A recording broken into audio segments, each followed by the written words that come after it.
Всем привет, ребята! Надеюсь, видео найдет своего слушателя. Сегодня мне хотелось бы поделиться своим, скажем так, сокровенным, о своем личном. Я нашла свои записи, которые я делала года, наверное, 3 назад. И знаете, на тот момент я все-таки давала совершенно другое обозначение тем фразам, которые я записала сюда, в эту тетрадь. Некоторые из этих фраз я хотела бы вам озвучить и сразу же дать свое определение на данный момент. Не умеющий дарить не сможет получить. Я, когда раньше это писала, я могу сказать то, что я совершенно не умела дарить. Была обижена на жизнь, я чего-то ждала от других людей, от жизни, в том числе и от себя я чего-то ждала. И думаю то, что мне там, не знаю, что-то в мою голову светлую придет какая-то идея, которая осчастливит всю мою жизнь.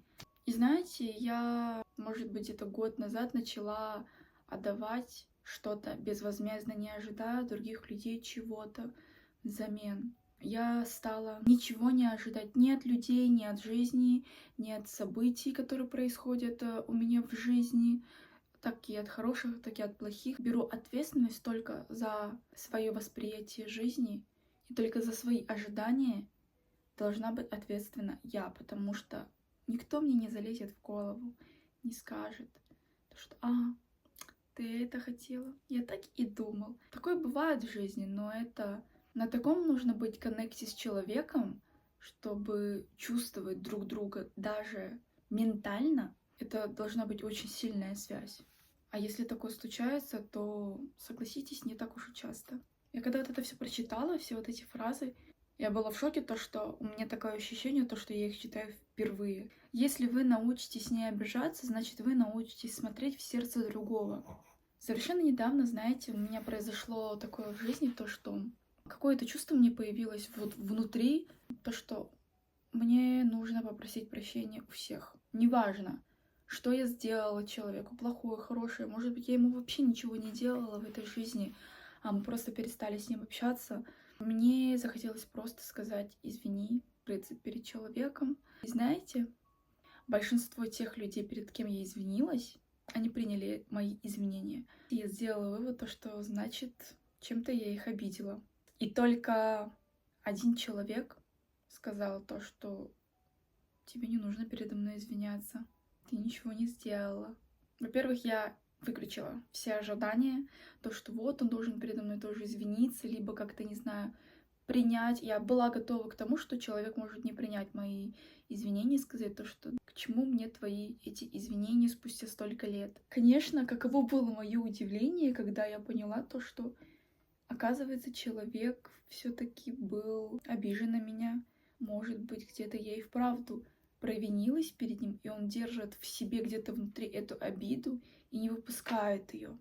Возможно, я это почувствовала, поэтому приняла такое решение просто извиниться. А каково было мое облегчение? У меня был такой уровень счастья. Во-первых, то, что я решилась на этот шаг. Во-вторых, то, что, оказывается, на самом деле это не страшно. Просить прощения даже у тех, с кем ты не поддерживаешь связь. Понятное дело, люди, с которыми вы общаетесь каждый день, вам проще как-то у них попросить прощения, потому что вы с ними на связи. А когда ты просишь прощения у человека, с которым ты не общался год, два, может быть, целых 10 лет, я почувствовала такой прилив счастья, такой прилив энергии. Иметь поражение — это тоже очень круто. Почему я так подумала? Потому что я посмотрела немножко с другой стороны на эту ситуацию. Вот если раньше я смотрела на прощение как просто на такое слово, которое несет за собой что-то негативное, что-то унизительное. Сейчас я смотрю на само действие попросить прощения, я смотрю немножко по-другому.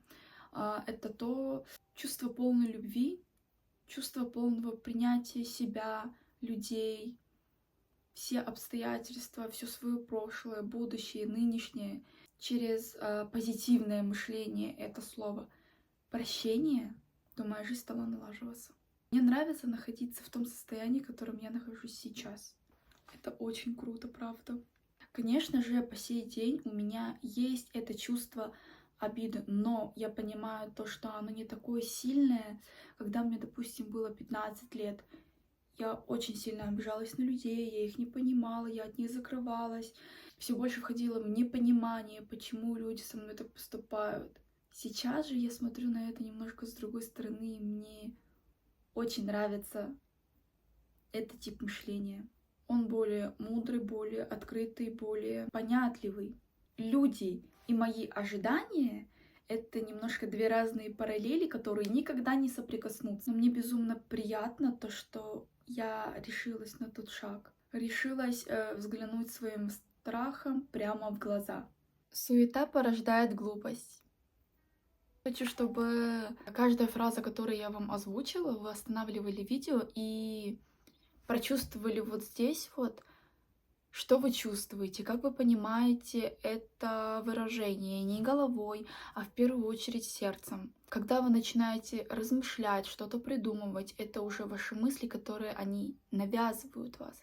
Если вы, конечно, коннекте со своим внутренним «я», ваша душа даст отклик «я чувствую так». Вы это должны почувствовать, и это первое, что придет вам в голову. Суета порождает глупость. Совершенно недавно со мной произошла такая ситуация, точнее со мной и с моей сестрой. Мы сидели, что-то заказывали, и этот заказ требовал решения в течение получаса. И вот мы с ней полчаса делаем вот это решение, и мы хотим вложиться не в полчаса, а немножко быстрее это все сделать. Сделали заказ, потом смотрим на итоговый результат и понимаем то, что мы заказали не то. Делаем опять отмену, снова делаем заказ. Потом забываем то, что мы туда не добавили еще один пункт, который нам необходим. Опять оплошность. Вот вам подобная ситуация. Какова суета и как она может поставить вас в неловкое положение. Посидели, посмеялись друг над другом и поняли, какие мы суетливые. И вот о чем говорит эта фраза: «Суета порождает глупость». Если решение имеет временные границы, лучше использовать по максимуму эти временные границы и принять правильное решение. Понятное дело, то, что это не имеется в виду то, что нужно что-то отложить настолько на дальний ящик, потом в старости сидеть и жалеть об этом. Нет, конечно же, не об этом идет речь. Я надеюсь, вы понимаете меня, что я имею в виду. Вы теряете силы и выгораете от того, что отсутствует подлинность. Поэтому получаете распад. Я, конечно же, не могу вспомнить, какой смысл я вкладывала, когда записывала эти все фразы, потому что я, еще раз повторюсь, я когда сегодня эти фразы прочитала и почувствовала такой импульс, то что будто бы я вижу эти фразы впервые, и это вовсе писала не я, хотя это мой почерк, это мой блокнот. Расскажу свой пример. Я выхожу в соцсети, я снимаю видео, я несу какую-то информацию в интернет. Поначалу я, конечно же, не понимала, что говорить, как себя вести, как правильно делать. А исходило это из того, что я не раскрыла свою личность до конца. Я ее пыталась как-то строить на каких-то убеждениях, то, что мне пришло из мира. То есть я не чувствовала здесь, кто я. Я не понимала, кто я. Я не знала, какой я человек. Я не воспринимала себя и свои достоинства как достоинства. Я их воспринимала как что-то негативное, то, что меня разрушает. И на этом фоне я не раскрывала себя, а наоборот еще больше и больше закрывала. Тогда, когда я начала себя раскрывать как личность, когда я начала себе позволять быть собой, давать своим эмоциям выход, давать себе разрешение, то, что я имею право на любое действие, которое у меня исходит изнутри, давала себе возможность проявляться как личность. Опять же, я все буду раскладывать на примерах, чтобы вам было максимально понятно. Я не хочу просто вещать какие-то умные вещи, и чтобы вы их воспринимали так, как вы их воспримете. Эти фразы я хочу максимально раскрыть перед вами, что знаете, как в 1 классе вам все раскрывают, рассказывают вот так вот на ладошках, преподносят прям под нос. Также я хочу, и я вам сейчас преподносить всю эту информацию, потому что, мне кажется, у каждого человека свое восприятие каких-то выражений, каких-то слов. Мне бы хотелось, чтобы вы поняли, так как понимаю, это я. Естественно, я вас не принуждаю, не заставляю воспринимать эту информацию, что-то, какие-то убеждения мои присваивать вам. Это, конечно же, полностью ваше решение. Просто мне хочется поделиться с вами тем, что чувствую я, как чувствую я. Возможно, меня найдут те люди, которым я импонирую, которые разделяют со мной мое же мнение, которые чувствуют отклик в моих же словах, в моем мировоззрении, в моем восприятии этой жизни, этого мира. Вот когда я начинала строить свои соцсети, конечно же, я сейчас тоже на начальном этапе, потому что у меня нет определенной аудитории.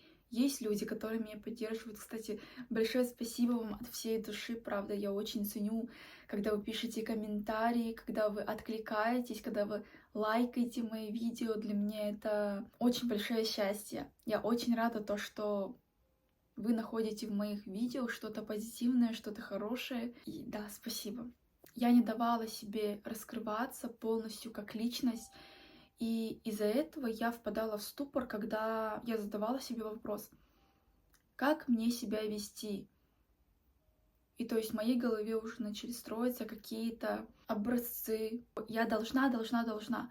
Раскрытие нашей личности, оно не строится на слове «должна». Оно строится на словах «я могу себе позволить», «я есть такая», и я даю себе возможность проявляться в этот мир. Я есть. Я не должна, а я есть. И когда я строила свою личность на таких убеждениях, я понимала то, что когда я делаю какие-то видео, когда я что-то пытаюсь себя строить, сдерживать, где-то что-то показывать, где-то что-то нет, то есть не открываться перед миром полностью, поняла то, что я выгораю. Мне уже не приносит удовольствия то, чем я занимаюсь. Мне хотелось отложить на еще более дальний ящик. Спустя некоторое время я поняла то, что я не являюсь, я притворяюсь. Притворство, оно приводит нас к выгоранию. Почему сейчас многие люди выгорают? Это лично мое мнение. Почему они выгорают? Потому что они отказываются от своего внутреннего я. Да, работа — это важный аспект в жизни, от которого ты иногда действительно не можешь отказаться, потому что ты вынужден, я это все понимаю. Но если вы занимаетесь зарабатывание денег, оно вынуждает вкладываться, вынуждает быть очень дисциплинированным. Вы работаете, вы в каком-то там графике определенном. Во время работы вы понимаете то, что вам становится очень тяжело. Вы хотите отдохнуть. Самое ужасное, что вы можете сделать, это просто сказать «потом». И чем чаще вы будете говорить себе данные фразы, тем больше ваше внутреннее «я» будет от вас закрываться, тем дальше вы его будете закапывать, и в дальнейшем может быть еще сложнее. Поэтому очень важно прислушиваться к вашим чувствам. Наши чувства — это есть наша неотъемлемая часть. От них вы не можете отказаться. Вы должны их принять, какими бы чувства эти ни были. Если вам хочется даже поплакать, вы должны поплакать. Если вам хочется кричать, вы должны покричать. Подстройте события для себя так, чтобы вам это было удобно сделать. Выехать в лес, в горы, я это имею в виду, не нужно стоять и орать на прохожих людей, иначе у них потом будут психологические проблемы. Но опять же, судьба других людей — это не ваша ответственность. И вот в тот момент я полностью прекратила снимать видео, потому что я чувствую то, что мое тело, моя личность, моя голова, они совершенно в разных частях находятся. То есть это не одно целое, то, что должно сплочать, то, что должно давать какую-то мне силу еще больше снимать видео в мир. Я понимала то, что меня это разрушает, хотя те видео приносили мне определенную популярность. Они набирали большое количество просмотров, но при этом я получила выгорание. Почему? Потому что я не пыталась быть собой. Я вообще, честно говоря, никем не пыталась быть, я просто не открывалась. Я вела такой влог, который не затрагивает меня как личность. Вот я даже еще хуже делала. Игнорировала себя как личность. И вот, кстати, еще одна фраза. Она относится к тому, что я говорила ранее. Если вы научились не обижаться, значит, вы научились смотреть в сердце другого. Забыть плохое значит впустить хорошее. Когда я отпустила свое прошлое, я перестала о нем часто думать, поняла то, что я начала жить здесь и сейчас. Я отпустила обиды прошлого, я простила всех, на кого держала обиду. Я извинилась перед теми, кто мог бы держать на меня обиду. То есть я опять же действовала от импульса сердца. Перед некоторыми людьми я до сих пор не извинилась. Почему? Потому что я не чувствую отклика. Почему нет отклика? Я думаю, то, что этот человек еще не готов услышать данную фразу. Я дойду и до того человека. То есть я не чувствую ненависть к этому человеку, просто у меня нет порыва, то, что мне бы хотелось ему что-то написать. Пока такого нет. Сейчас в моей голове сидит один человек, с которым мне хотелось бы, конечно, поговорить по душам, но есть не то чтобы страх, а пока что нет понятия того, как это правильно сделать. Вот когда у меня сформируется это понятие, я обязательно, конечно же, напишу этому человеку.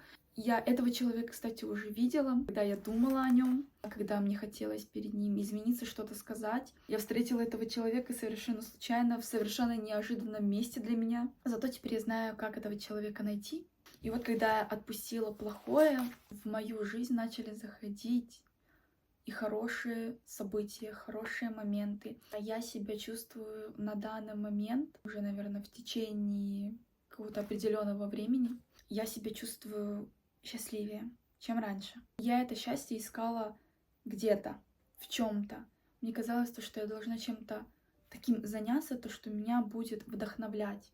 Теперь я нахожусь на данном этапе развития своей личности, и я понимаю то, что, оказывается, оно здесь было внутри. Это счастье, оно было здесь внутри. Его нигде не нужно искать, оно есть внутри каждого из нас. Поиск себя — это поиск образа. Ты уже есть. Так что же ты ищешь? Так что мы ищем, ребятки? Вот только что я сказала фразу.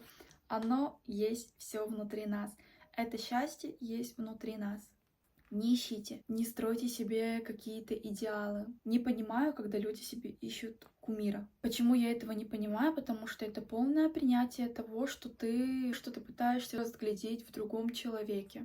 Каждый должен смотреть на себя, внутрь себя. Вы должны влюбляться в себя. Вы должны чувствовать себя. Это, знаете, такой скилл, который необходим нам в жизни. Чувствовать, принимать себя, любить. Искренне. Делать все это искренне, потому что если вы будете это делать через какую-то навязанную мысль, то что сказали, то что нужно делать так, это так не работает. Это немножко другой путь, не очень легкий, потому что это какой-то круговорот событий. Вы просто идете вот так вот бесконечно на одной и той же тропе, топтаетесь. Поэтому вы должны смотреть внутрь себя. Вы не должны сидеть, рассуждать так, что я умею, что я хочу, что я делал. Нет. Конечно же, разум — это хорошо. Раздумывать — это очень хорошая вещь.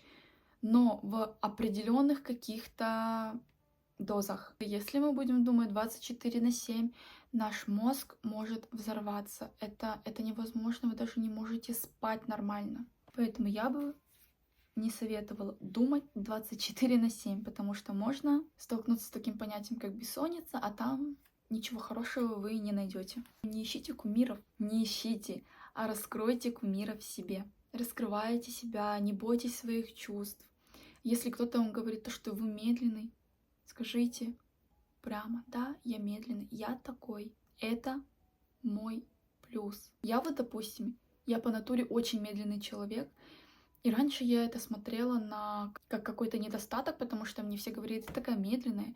Тем более я живу в Корее, а здесь все нужно в быстром режиме. Все происходит очень быстро-быстро. Возможно, поэтому люди пытаются быстро жить, быстро что-то сделать. И здесь частые случаи самоубийств. Многие люди заканчивают свою жизнь самоубийством, и мне кажется, этому тоже есть объяснение. Жизнь в быстром режиме тоже к этому причастна. Здесь многие люди смотрят, опять же, на других людей, то, что у него есть, у меня нет, и на этом фоне у них возникает стресс. Они себя больше и больше загоняют в какие-то рамки: я должен, я обязан, а этого мы ни в коем случае не должны делать. Поймите то, что в этой жизни есть какая-то циркуляция, у каждого есть свое место. Если вы смотрите на человека, который стал популярным, зарабатывает миллионы и еще что-то там каких-то высот достигает, это не значит то, что вы должны сделать то же самое. Возможно, вы хороши в чем-то другом. Ваша душа, возможно, требует того, что она хочет подальше от социума, она хочет больше уединения с природой, с чем-то таким духовным. Может быть, вашей душе совершенно не хочется идти в эту популярность. Итак, следующая фраза. Если не можешь простить кого-то, прости себя. Что же эта фраза имеет в виду? Опять же, она относится к тому вышесказанному, что я говорила. То, что если вы закрыты в себе, если вы не принимаете себя как личность, как человека, который достоин жить эту жизнь, то, скорее всего, вам сложно будет прощать других людей и просить прощения у них, соответственно. Потому что вы смотрите на жизнь через какую-то определенную призму страха, обвинений, каких-то переживаний, возможно. Если у вас есть данное восприятие жизни, то, скорее всего, вам действительно нужно начать прощение себя. Начните себя. Что я понимаю под фразой «простить себя»? Принять свои, как вы считаете, недостатки за достатки. То, что вам говорят, то, что вы какая-то не такая, воспримите это как плюс. Да, я такая, потому что я такой человек. Я родилась такой, я родился таким. Я имею на это полное право, потому что это моя жизнь, это моя личность, это мой выбор. Я рожден быть таким. Не всем нам дано быть какими-то идеальными. Определенного бланка, образца идеала его не существует. Как вам такая фраза? На самом деле этого и правда не существует. Кто-то, значит, придумал какой-то определенный образец. Другой неуверенный человек в это поверил. Мало того, что он поверил в это и воспринял это в свой счет, более того, он пошел это дальше освещать в мир. Это, знаете, как цепочка такая. Кто-то сказал, это есть правильным. Я считаю, что это тоже так. И другой неуверенный человек тоже воспринял данную фразу, данный тип мышления и тоже взял на свой счет. Честно говоря, откровенно говоря, неуверенных людей много. Больше, чем уверенных в себе людей в этом мире. Почему это так происходит? Потому что это идет с прошлого. Как жили люди в прошлом? У них не было каких-то книжек, у них не было интернета, они не могли раскрываться полностью, потому что если ты как-то выглядишь по-другому, чем-то отличаешься, раньше их назвали ведьмами, их за это сжигали. Если ты идешь счастливый, довольный, значит у тебя что? Что-то слишком все хорошо, какое-то богатство, которого нет у других. То есть люди раньше смотрели на поведение человека. Если поведение человека бывало очень каким-то возвышенным, веселым, значит, что-то у него слишком все хорошо, надо пойти и испортить ему настроение. Раньше жили так. Конечно же, это не вина тех людей, потому что они родились в то время, они родились под таким восприятием мира. Конечно же, они не виноваты. Я это говорю к тому, что у каждого действия есть свои последствия. На данный момент мы имеем очень много информации. В основном это все приходит с интернета. Опять же, мне хотелось бы сделать такую ремарочку. Все же, не верьте всему тому, что пишут в интернетах, не верьте всяким статьям, то, что там миром был признан какой-то самый умный человек. Откуда вы знаете, что это правда? Не верьте каждой информации в интернете, это может немножко исказить ваше восприятие мира. Если у вас не идет отклика отсюда, то стоит лучше не верить. А если вы чувствуете то, что это вам откликается, вы чувствуете какой-то скачок счастья внутри, то, конечно же, это и есть правда. Это то, что вам нужна та информация, которая вам может помочь в жизни на каком-то этапе или вообще просто поддерживать вас как личность. Куда бы ты ни пришел, найдешь лишь то, что принес с собой. Вот знаете, люди, которые прожили какой-то отрезок в этой жизни, я имею в виду там 30 и больше. Некоторые, конечно, до конца своих дней не понимают этого, но большинство людей, которые прожили какой-то отрезок в этой прекрасной жизни, вы заметили, какой имеют глубокий смысл те фразочки, по которым жили раньше? Вот данная фраза, я бы ее отнесла к тому, что говорили раньше. Всегда хорошо там, где нас нет. Вот я бы отнесла бы к этой фразе. Если вам плохо сейчас, здесь, на данный момент, это не значит то, что если вы уедете в страну своих мечтаний, то, что вам станет лучше. Возможно, вам станет даже хуже. Либо же, как это происходит, вы на повышенных эмоциях, переезжаете, вам все нравится, все хорошо, и когда настигает этот момент рутины, а он приходит быстро и неожиданно. Знаете, почему он настигает? Потому что мы не раскрываем себя. Опять же, как личность. Мы не смотрим внутрь себя, мы не понимаем себя, не принимаем, мы не даем себе раскрываться. Поэтому происходит процесс рутины. Опять же, в слово «рутина» многие вносят какой-то негативный посыл, негативный смысл. Зачем многие люди это делают? Потому что, если так взглянуть, рутина — это то, что ты делаешь каждый день. Но это не значит то, что тебе приносит какое-то неудовольствие, неудовлетворенность. Это просто есть в твоей жизни. Это то же самое, что и умываться. Чистить зубы — это рутина. Но почему-то мы, люди, привыкли в каждом слове, в человеке, в событии искать, рыскать. Если мы не можем найти и увидеть просто так ответ на своей ладони, то мы начинаем рыскать. Так, где-то тут есть что-то не то. Поверьте, если вы будете искать что-то негативное, вы обязательно это найдете. Непременно. Поэтому стараемся смотреть на мир через призму чего-то позитивного, через призму чего-то хорошего, теплого, доброго, необыкновенного, удивительного. Старайтесь во всем видеть прекрасное, даже в плохом. Торопитесь куда-то, и вы там ушибли ногу. Возможно, эти секунды, пока вы ушибали ногу, вот за вот этот отрезок времени что-то произошло нехорошее там, где вы должны были оказаться. Возможно, вас судьба, скажем так, уберегла от этого. В этом мире все возможно. Если вы где-то не успеваете, что-то у вас не получилось сделать, остановитесь, сядьте, успокойтесь, подумайте то, что значит, так не должно быть. Значит, этому не суждено было случиться. Не нужно идти по головам, предавать близких людей ради своей выгоды. В первую очередь вы предаете себя. Когда вы предаете себя, ничего хорошего не происходит. И с каждым днем становится все хуже и хуже. Такое объемное видео получилось. Мне нравится. Потому что я говорила от себя изнутри. Я не думала головой, я чувствовала своим сердцем, я озвучивала то, что исходит из моей души. То, что я так долго хранила в себе, не давала в мир эту информацию, я хочу поделиться этим кусочком доброты вместе с вами. Если вам понравилась данная рубрика, у меня здесь еще есть одна страница с фразами. Это конкретно в этой книжке, может быть, я еще где-то там найду. Если вам понравилось, обязательно дайте мне отклик, я запишу второе видео. У меня здесь есть еще выражения, фразы, с которыми мне бы хотелось поделиться с вами.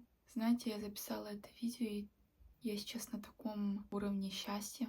Я так чувствую то, что я делюсь информацией, которая необходима кому-то, кто требует ее. И я очень сильно надеюсь на то, что данное видео найдет нужных людей, а ненужным оно просто не покажется. Надеюсь на вашу поддержку. Лайком, комментарием, подпиской. Делитесь своими эмоциями, если у вас пошел какой-то отклик после просмотра данного видео. Я надеюсь, мне удалось передать то, что чувствую я. И знаете то, что это вы какие-то не такие. Это просто у людей другое восприятие жизни, другое восприятие идеалов. Вы можете в мир нести свой пример, свое восприятие мира, свое мышление. Вы можете и вы имеете полное право на это. То если вы пришли в этот мир, значит вы достойны всего, что есть в этом мире. Люблю, обнимаю.